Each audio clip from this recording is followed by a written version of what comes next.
itself. You know, the New Testament's not a separate book from the Old Testament, all those types of things. We wanted to show those kind of connections and just realize how much all of this fits together. It's not multiple authors with multiple storylines and all those different agendas. It's really one source. It's one story with that the Father uses to bring this message of the good news together. So we're going to look through the Gospel of John and just really take a look at it from this perspective. And I'm doing this a little bit differently again, where I'm putting it more in this outline and just going to kind of share some today. But and that could be hit or miss for y'all. I hope it makes sense, because I've been working on it this morning, and I've been rearranging things, so you might hear me say things more than once. So I'm sorry about that. But I've been working on trying to get this in my head straight. But you know, the Gospel of John, it's considered the last of the Gospels written. That's traditional theology and such. It's considered the most philosophical and theological. And he starts off talking about that idea of the Logos. You know, in the beginning was the Word, and the Word was with God, and the Word was God. So that idea of the Logos is there. So when you see the word Logos appear, it's in classical Greek philosophy. It's mixed with elements of Gnosticism. Are y'all familiar with those terms and those words? And it shows up in early as the 6th century BC. So it's a word that's been around for a long time by the time John starts writing the Gospel. The way they use it, though, the way the Greeks use it, and this is all very simplified, of course, it's more of an active, rational, and spiritual principle of reason. It's not necessarily a personal being, it's just kind of the idea of things. So it's the essence of the force or the movement of power to get these things done. And again, they mix a lot of that with the Greek philosophy and Gnosticism and such later on. In a lot of ways, they see this principle or this reason as the intermediary between the divine and creation. Yes? Kelly, was that obviously linked to the Greek idea of a mover? Somewhat, but with this one, it was more the idea of. Let's see if it's in here next. It's this here. This was the big thing of Gnosticism and a lot of Greek thought that the divine or God, as we would talk about it in that term, is good, and anything that is physical, anything that is material, is therefore evil, and they can't mix together. Yeah, what's that here? Final question. Evidently, then, because I heard this morning, and it's the first time I really heard it. Okay. But it was from this guy's perspective that the Gospel of John was aimed at Gnosticism. Yes, and you're getting ahead of it. I'm sorry. You do that a lot. Thanks a lot. I might as well just shut down now because you gave the whole thing away. But no, so we're on that point. So that's how the Greeks and that's how Gnosticism looks at things, is that the divine is good, that material is evil, and that chair must be evil. And that creates some problems within Christian theology. The challenge of the incarnation. How can the Word, or how can God come in human form in the person of Yeshua? So it creates that kind of challenge. But the problem is I'm with you, Gary, in the sense that John is written to negate and combat that idea. This idea of Greek philosophy and Gnosticism. However, the church has not approached it that way. They've actually kind of done the opposite and built it more on Greek philosophy than John intended. And this is I was researching this week, and this is one of a quote that I found from a different article. It says, "The identification of Jesus with the Logos, which is implied in various places in the New Testament but stated specifically in the fourth gospel, was further developed in the early church, but more on the basis of Greek philosophical ideas than on Old Testament motifs. So even as the church was developing, even as Christianity as we know it, they were still approaching it more from a Greek perspective than a Jewish or Hebraic or biblical foundation. So all of our theology and such has built mostly on this kind of stuff, whereas John is actually trying to refute most of that stuff. And that's been some of the challenges that we come to it. There's a man named Philo. He's a first century Jewish philosopher.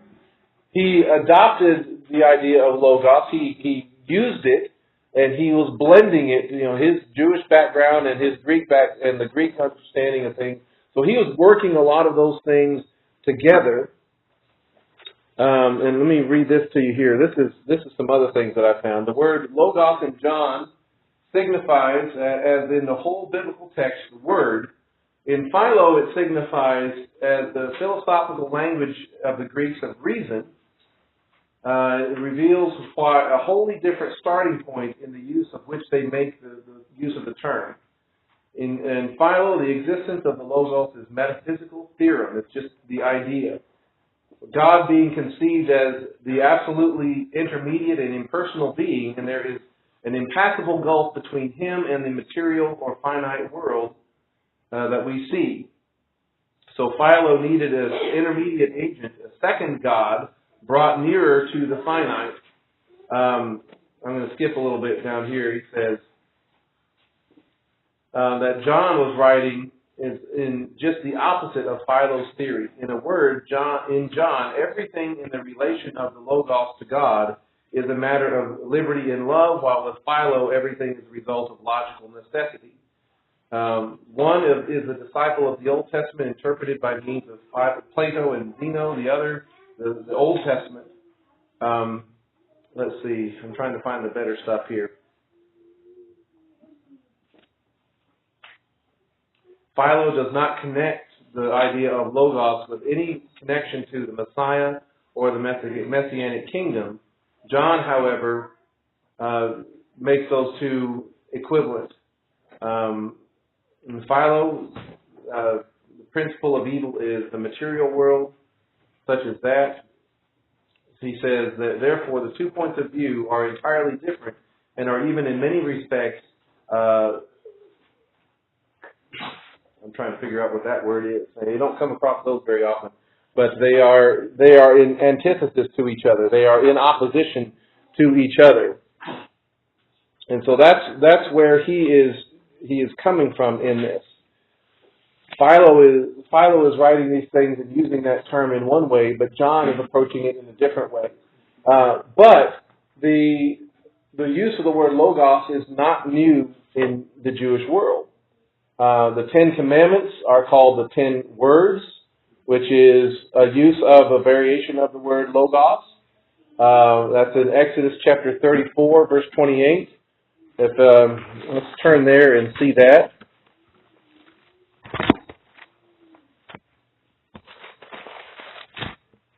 Exodus 34. Don't lose your place in John, because we're going to come back to it.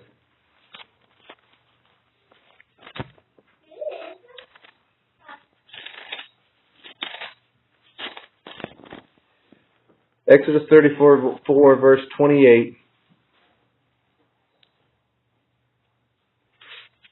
So he stayed there with Adonai for 40 days and 40 nights, and he did not eat bread or drink water. He wrote on the tablets the words of the covenant, the 10 words, is how it'll phrase it there.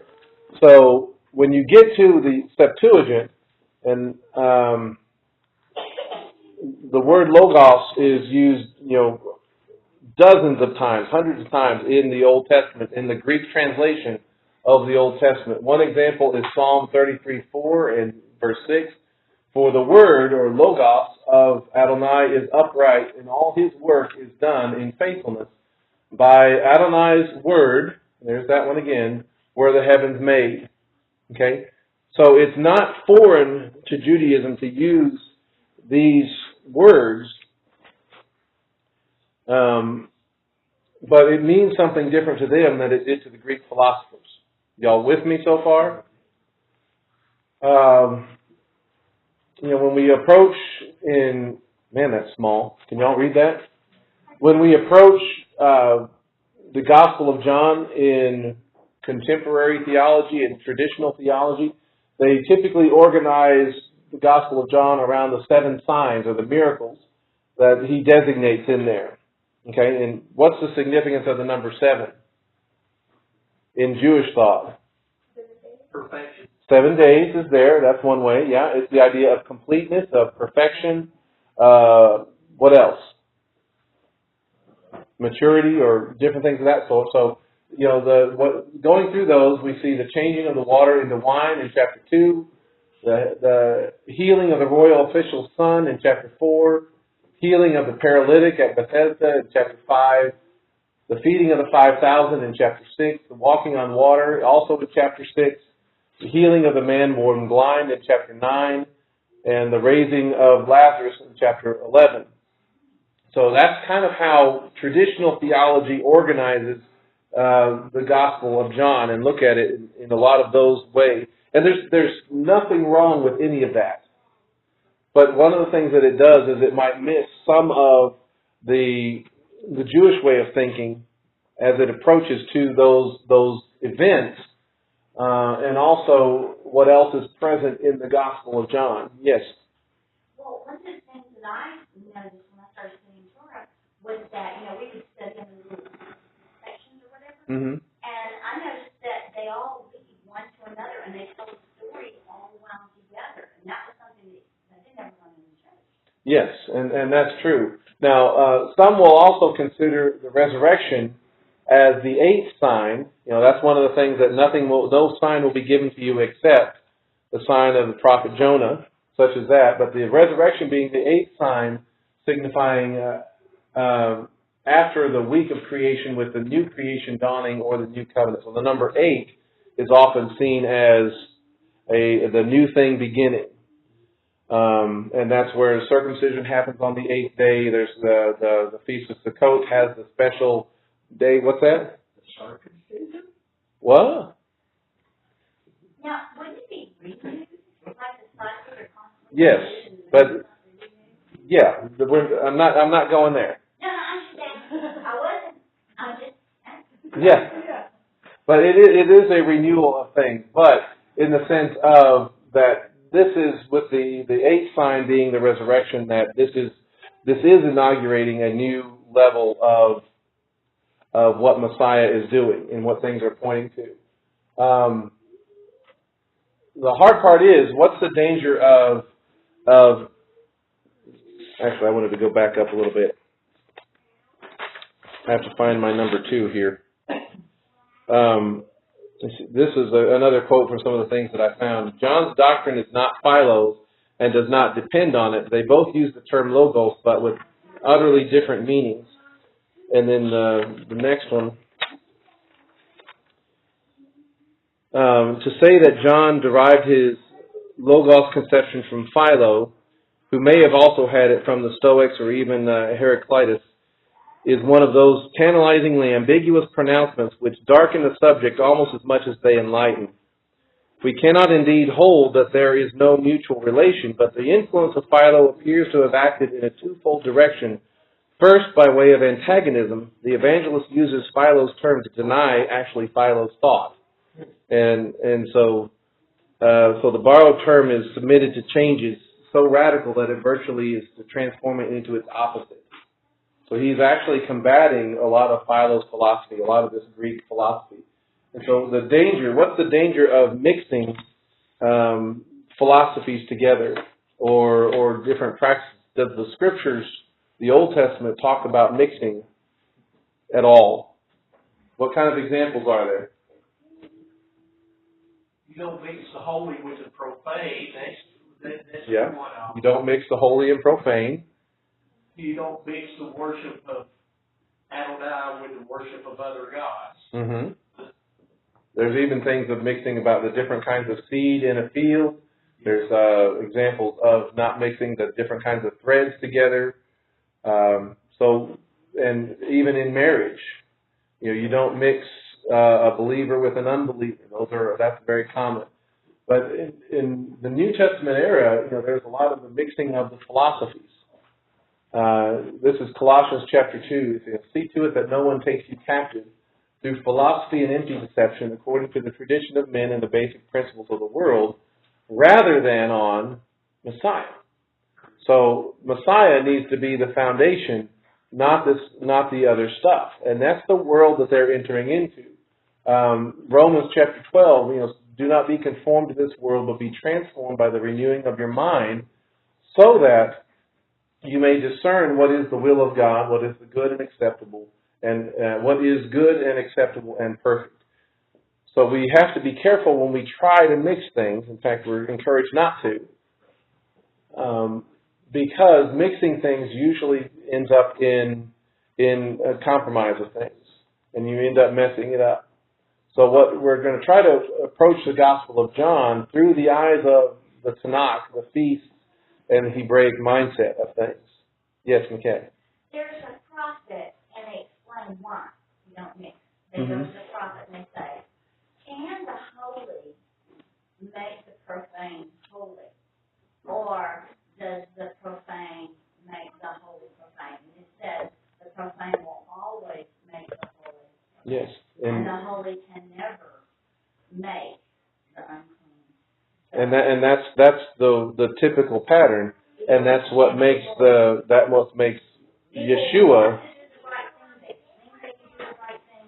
But the scripture sets out it isn't going to happen. It's always going to be Right. the other way around. The profane typically will remove the holiness from something that is holy, and so the holy thing then has to be either destroyed or something else.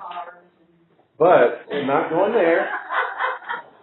But that's one of the things that makes Yeshua so unique.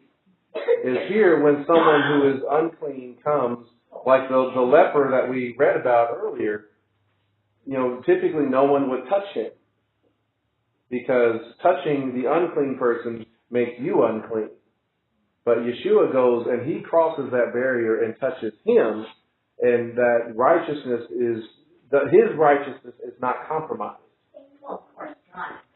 And so, and the same thing with the woman in bleeding. She goes and touches him, the power goes out from him, and she is made clean.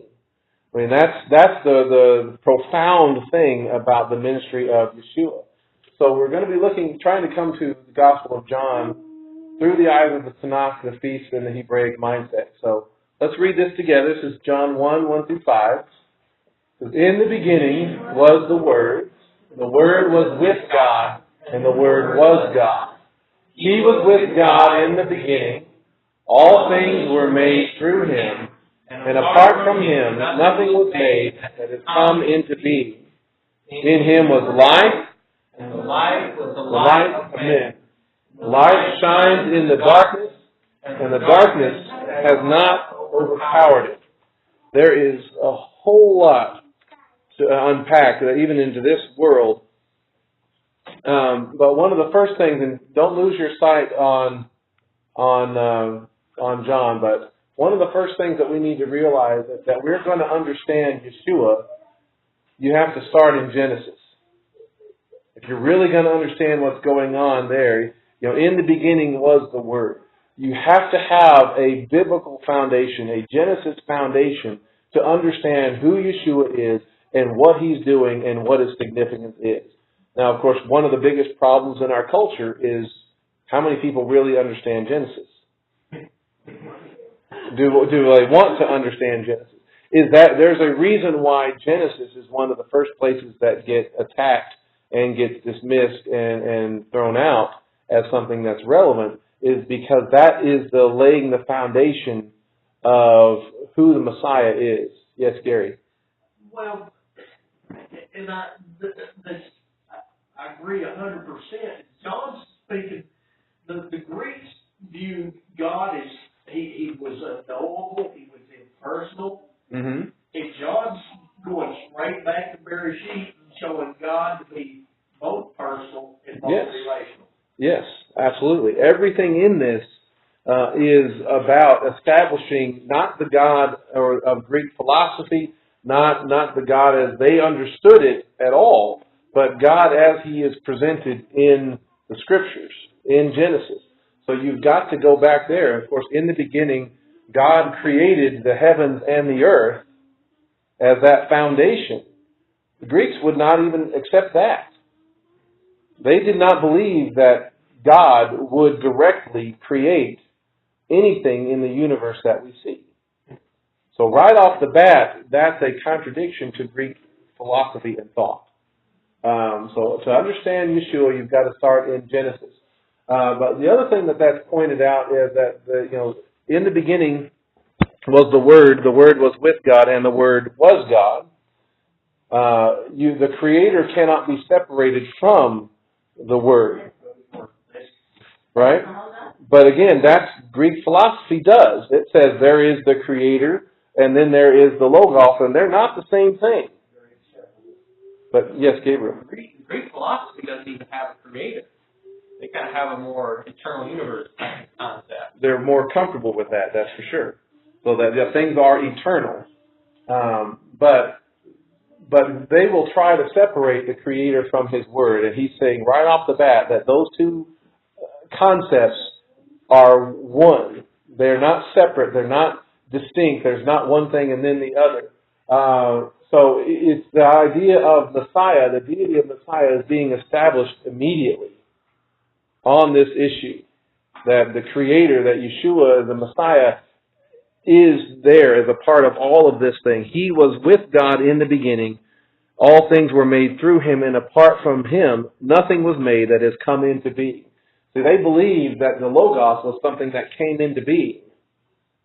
But John is saying exactly the opposite. He has always been participated in creating all things. This physical world, which Greek philosophy says the divine being is removed from the physical world. Again, I know I said I was going to repeat myself a little bit, but that the Logos is the intermediary. The Logos is the mechanism by which all this stuff was made. But the Logos in the Greek world is still a created thing.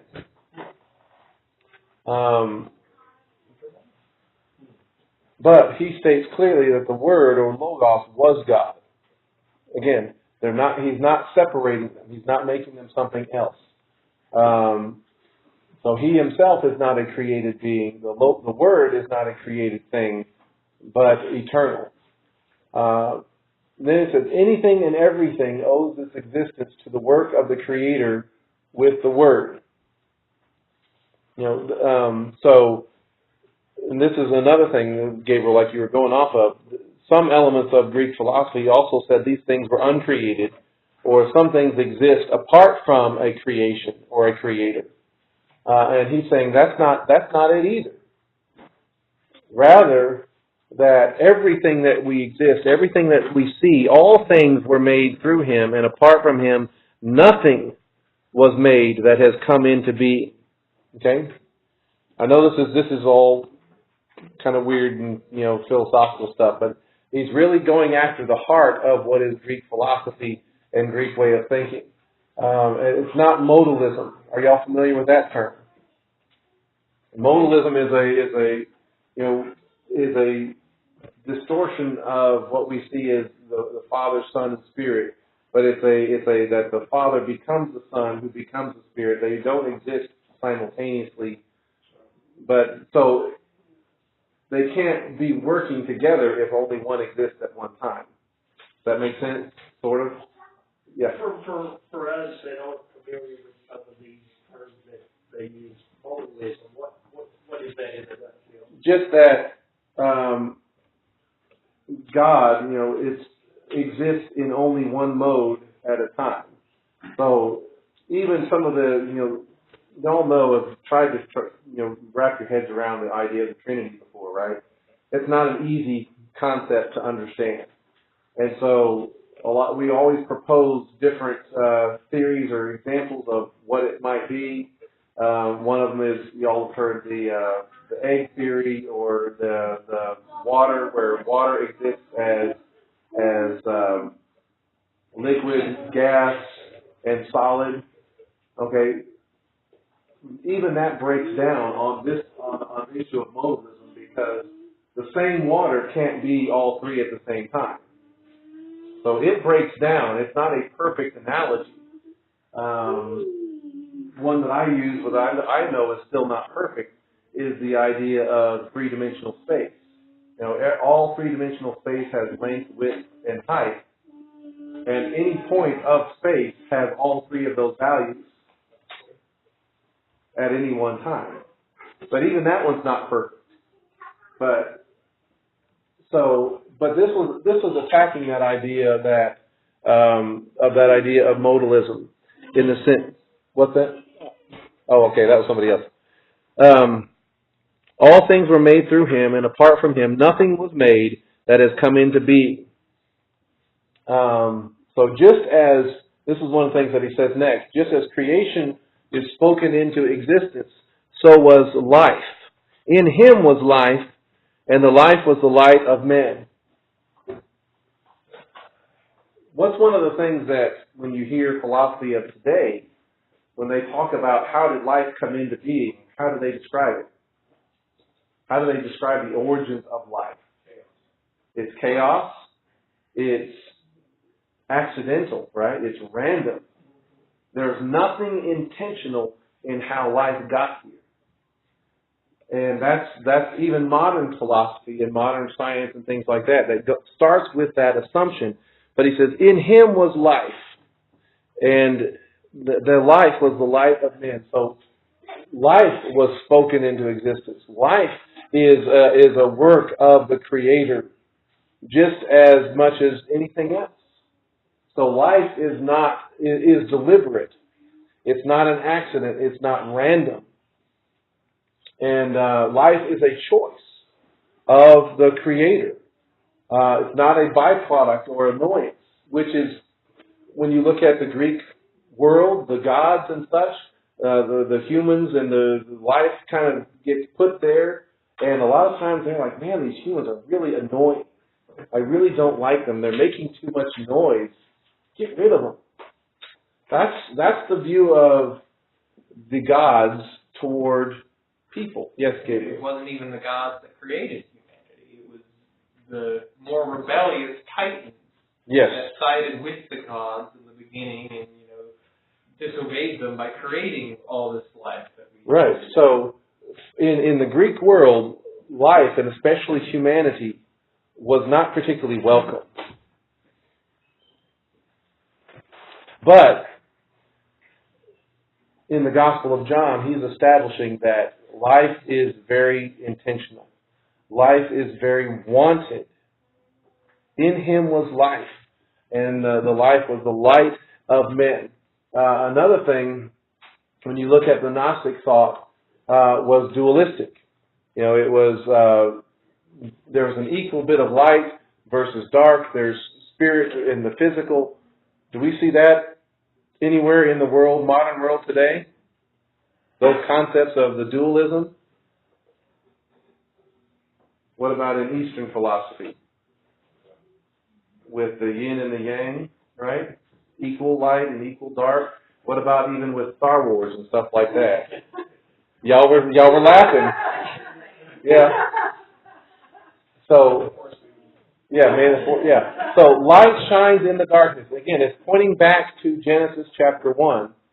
Just as Messiah brings light to our darkness. Okay? But this darkness is not equal. Darkness is not equal to the light. It says, in him was life, and the life was the light of men. The light shines in the darkness, and the darkness has not overpowered it. Okay, so light is always going to overcome. The light of the Creator, the light of Messiah, is going to overcome the darkness that we see around it. And that is contrary to how Star Wars and all these other kind of things present themselves, because their goal in all that stuff is balance, an equality of light and dark. And that's not the biblical framework at all.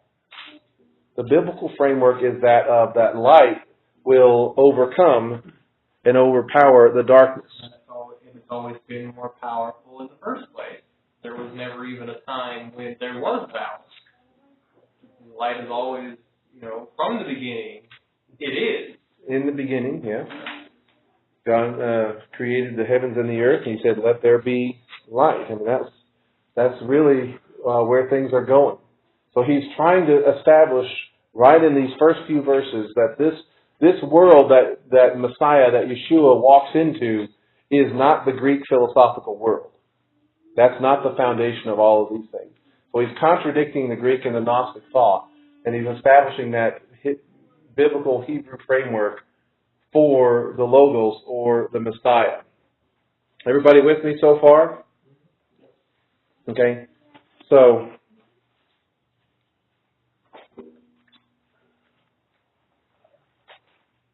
again, this is that statement restated again. The physical world in Gnostic thought was not created by the perfect divine being of light and goodness. The spiritual could not directly interact with or come near the physical. And so it creates that kind of question that philosophy tries to answer. What kind of relationship can the Creator, can God have with His creation or His people in this line of thought? Long distance. A very long distance. A very long distant one, a deistic kind of a connection. You guys, God is unknowable. He's out there, but you don't really know who He is because He doesn't want to have anything to do with you. That's the mindset that's out there. So they invented these ideas of the Logos to try to philosophically understand how this good spiritual being could connect with us as a physical being. Hey there, bud. How are you? Well, come on in. You're blinding us, though. You realize that. You're letting in all this light. And what about the light? All right. Good to see you, sir. Of course, you know, you guys got to sit in the front row. Yeah. You're in the splash zone.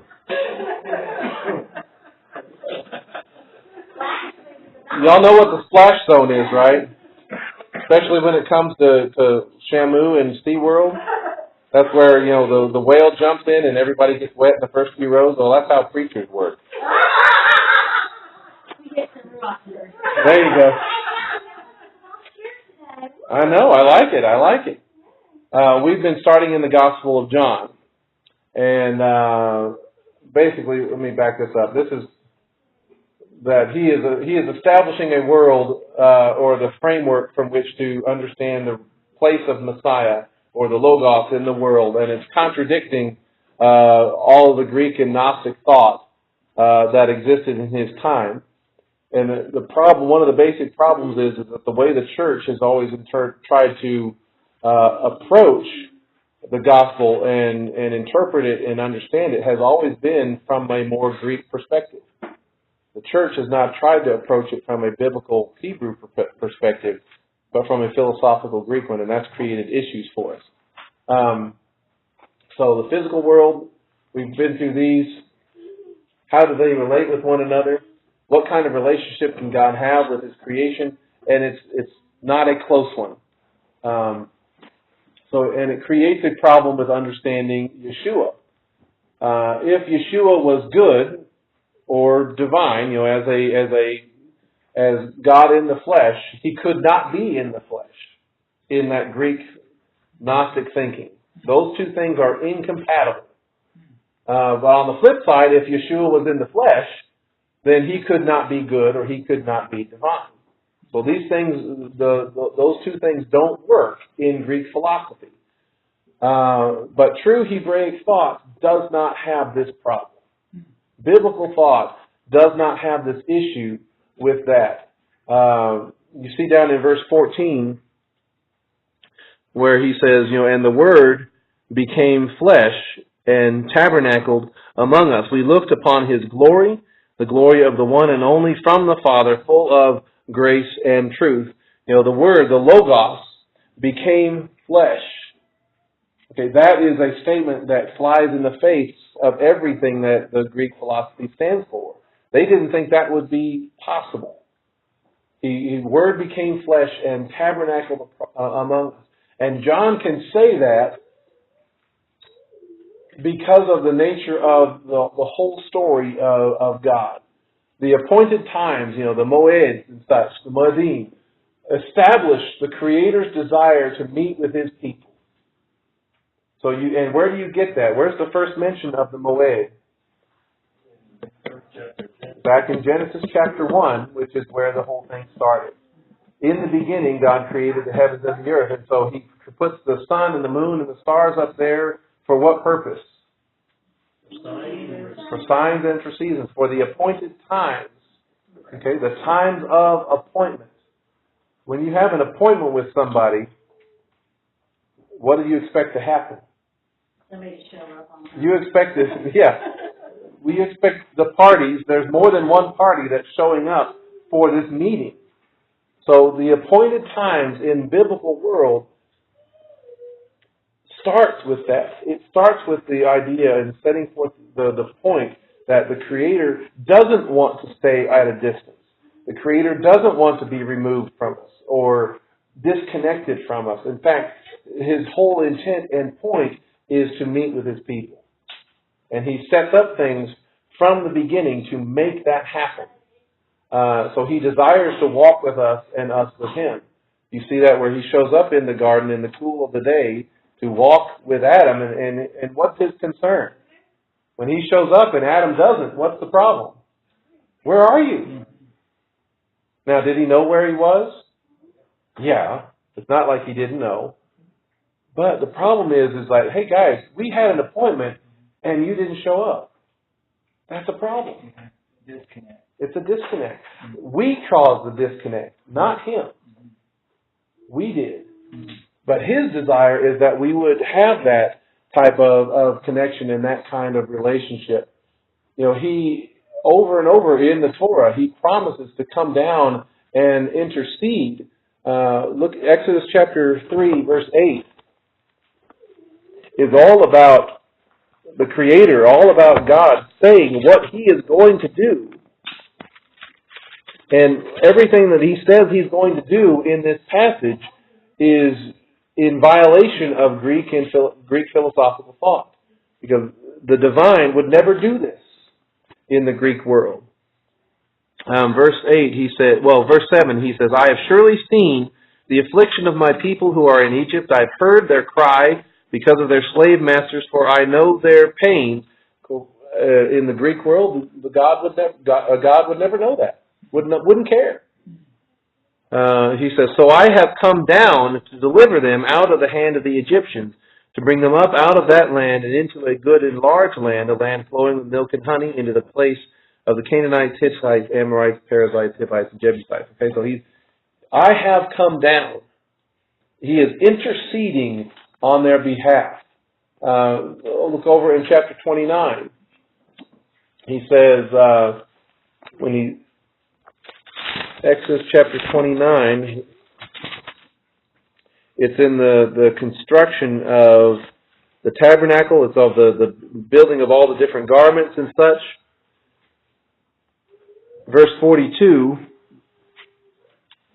in talking about the tent of meeting, he says, it is to be a continual burnt offering throughout your generations at the entrance of the tent of meeting before Adonai.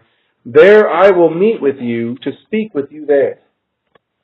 He is intentionally setting up the tabernacle for the purpose of, I want to meet with you.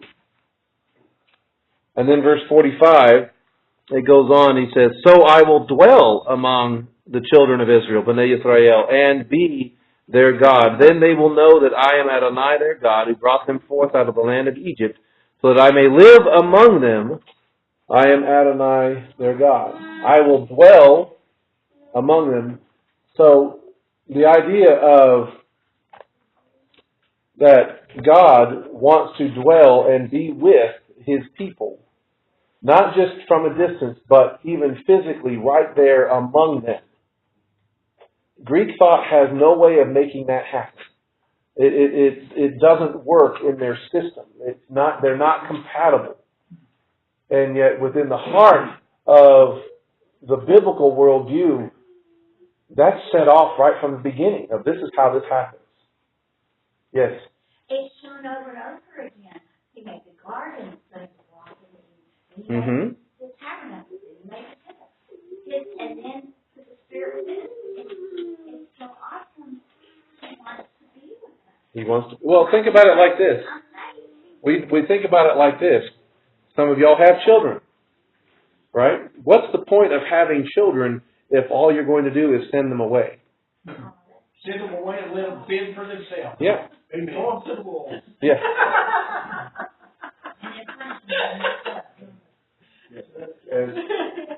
As someone who tends to think Hebraically, I guess it comes naturally.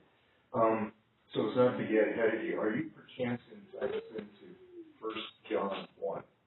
I was going to read it, but I wasn't going to go into it too much because I know we've already... Actually, you've laid such a good groundwork, is that just about all you have to do is read it with very little commentary, and it'll tie the whatever loose ends together. Yes. So we were going to go there. So yes. So you're thinking.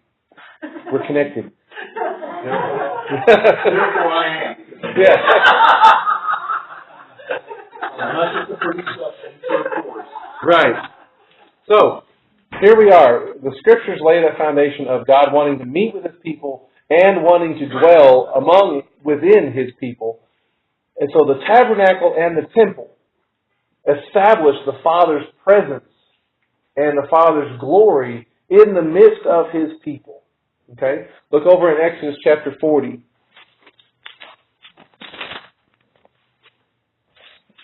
Verse 34.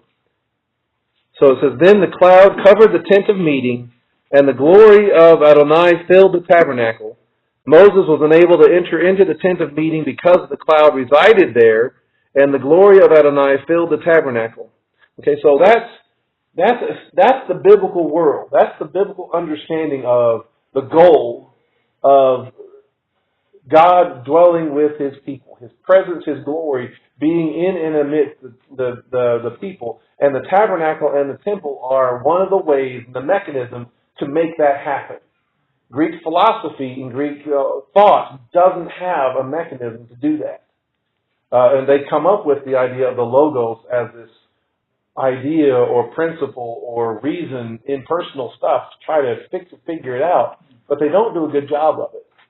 So Greek thought tries to philosophically establish how the divine presence can be in the physical world, but Hebraic thought knows that the divine presence can be in the physical world, and so the temple and the tabernacle is one way, but we know that this happens through atonement and redemption. That's how that's how God's presence comes and is able to dwell with His people. Because if the rule of not mixing the holy and profane, if that's an immovable line, then this would never happen. The presence of God in our midst would never happen if it's impossible to mix the holy and profane. The only way that is made possible is through the covering, through the atonement, through the redemption. And what is the prophetic message of all the feasts? What picture is being shown throughout the entire story of the feasts? Atonement and redemption. That's the overall larger picture of what is happening, starting with Passover and unleavened bread, and ending with what? The Feast of Tabernacles, where what happens? We dwell. We tabernacle with Him. That's the goal. And so the feasts are showing this picture. And because we have, in the church, have approached John through a philosophical Greek perspective, we've missed all of this. We've missed the picture that John is trying to show. Verse 17 in John chapter 1 says, Torah was given through Moses. Grace and truth came through Yeshua the Messiah. Okay? Moses was given the Torah so we can understand all of this that Yeshua is doing. And let me see here. I'm trying to get...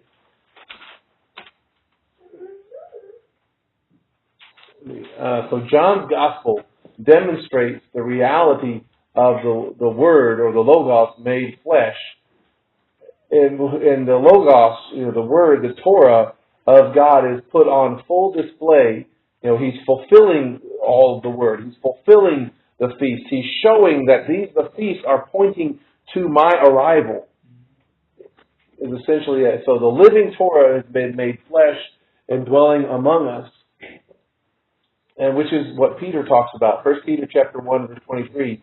You have been born again, not from perishable seed, but imperishable, through the living and abiding or remaining or enduring Logos of God. You have been born again. He is the one. The Word is what makes all of this possible. Yes, Gabriel. Well, and it's almost with that line, Torah was given through Moses. Grace and truth came from Yeshua Messiah. It almost kind of reminds me of Diegetic, Passover. Okay. In the sense of, there is that line, if he had only given us the Torah, but he had not given us the promised land, Diegetic. Mm-hmm. The Torah still gives us that, the concepts of atonement and redemption. Mm-hmm. But in addition to doing this, he has also given us Yeshua, Messiah. Yeah, so because he spoke it and said that these things are going to happen, it would have been sufficient if he just spoke it, because when God says something, he does it. Right? And so this is God doing what he said he was going to do. And this is something I was writing down. Everything that John recounts in his gospel is establishing the magnificence of life of the Logos, of the Word, in the physical world. It's a glimpse into the kingdom where the Word is written on all of our hearts and the wisdom and will of God is lived out completely. Everything in the Gospel of John is showing us this is what living out the Word looks like. And this is him fulfilling his promise. And then going to what you said in 1 John, he carries this same idea over into his epistle in 1 John. He says, what was from the beginning, what we have heard, what we have seen with our own eyes, what we have looked at and touched with our hands concerning the word of life, the Logos of life. And all of those actions that he just described there are all physical. We have seen, we have heard, we have looked at, we have touched. Okay? It's from the beginning. The life was revealed, and we have seen and testify, and then we declare to you the eternal life that was with the Father and was revealed to us. What we have seen and heard we proclaim also to you, so that you may have fellowship with us. Indeed, our fellowship is with the Father and His Son, Yeshua the Messiah. These things we write so that our joy may be full. This is the message we have heard from Him and announced to you, that God is light, and in Him there is no darkness at all. So, and again, he gets into talking about the fellowship. Everything that John is writing is trying to establish God having a connection and relationship to His people. Yes. Even that last one, in verse 5, is even a greater refutation of Eastern philosophy. Because with the yin and yang, there's that little black dot or that little white dot that's on either side, representing that even if one was to overcome the other will always return. Darkness is always within light, and light is always within darkness. In God, there is no darkness. Right. That's a good point. That's a good point. So, what we're going to be doing, that's all I really have as far as this. But what we're going to be doing in the weeks ahead is going through the Gospel of John and looking for these kind of things where he's establishing the presence of God, dwelling with His people, and then the feasts that are present throughout the Gospel of John, and how really in a lot of ways it's structured around those things and the Hebraic perspective of things, and not this Greek construct that we put on it in traditional theology.